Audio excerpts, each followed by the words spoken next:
Normal people, they don't want that life, and they probably shouldn't. It's not good for you. But yeah, if you hang around people like just whatever, different people, you're gonna feel crazy and it's gonna wear on you. Whereas if you're around similar people, it's so much easier. Like if I've started weightlifting more, and like one thing that's helped is just having jacked people around me, because they naturally just eat healthier. They do. Like they naturally just have freaking grilled chicken and all this shit and high protein meals, and it's just like easier for me to just piggyback and be like, oh, can you just order me whatever you're getting?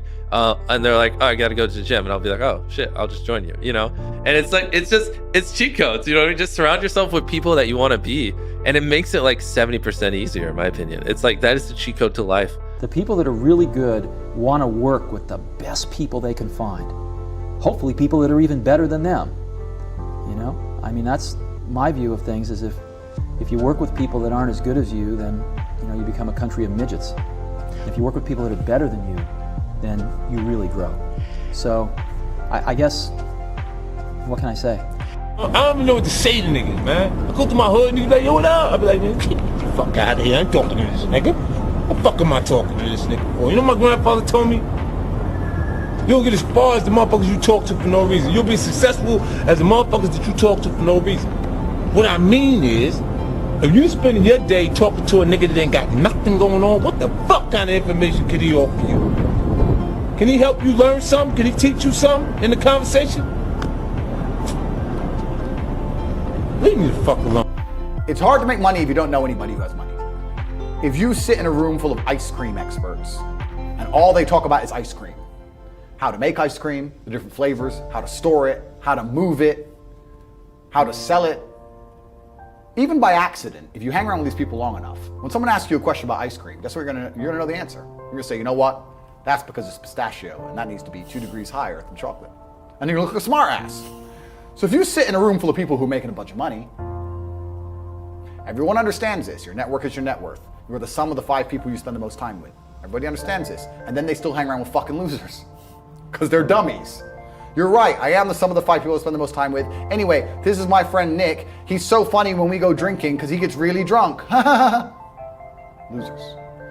I don't talk to anybody who is not winning. Everybody whose phone, every phone call I will answer, if I answer a phone call, it is from a winner. I don't talk to losers. Everyone I talk to is rich. Everyone I talk to is making money. Everybody. If my entire reality is full of multimillionaires making money, how am I not gonna make money? I think the most important decision you're probably going to make if you're in college is who you surround yourself with, because you become like the people you surround yourself with. And I sort of have this hiring heuristic at Meta, which is that I will only hire someone to work for me if I could see myself working for them. Not necessarily that I want them to run the company because I like my job, but in an alternate universe, if it was their company and I was looking to go work somewhere, would I be happy to work for them? And I think that's a helpful heuristic to help balance. When you're building something like this, there's a lot of pressure to, you want to build out your teams because there's a lot of stuff that you need to get done. And everyone always says, don't compromise on quality, but there's this question of, okay, how do you know that someone is good enough? And I think my answer is, I would want someone to be on my team if I would work for them. When you're kind of in college, trying to figure out what your circle is going to be, trying to figure out, you're evaluating different job opportunities. Who are the people, even if they're going to be peers in what you're doing, who are the people who, in an alternate universe, you would want to work for them because you think you're going to learn a lot from them, because they are kind of values aligned on the things that you care about, and they're going to and they're going to push you, but also they know different things and have different experiences that are kind of more of what you want to become like over time. Start trimming your friend group and start adding to your friend group predicated on what you want to be. The answer is absolutely, my man. I am stunned how much more I am like my wife and how much more she is like me, even though we started at very polar places. It's just true. Who you hang out with, there is such a smart hack to and it's really that cliche thing, you are the byproduct of the people, all that's real, super real. So maybe this is a good year for you to kind of audit that first day back, look around, maybe know a friend of a friend, And if you like what you see, go explore it and try to be around it. So when I was in the worst part of my life, those people want to bring you back in. Those people, like you can see who you hang out with, like when you're in your worst. And when you're trying to get better, what makes it hard to get better is that you are hanging around people who, like, let's say you are an alcoholic. You hang around people who drink. And let's say you want to stop drinking. Those people want to bring you back in. Like I used to be this guy who wasn't worth anything. Now those people who are still there, they're 16, 17, 18, 30 years ago, they're trying to get you back there. So the hardest part, you got to see who you're hanging out with, man.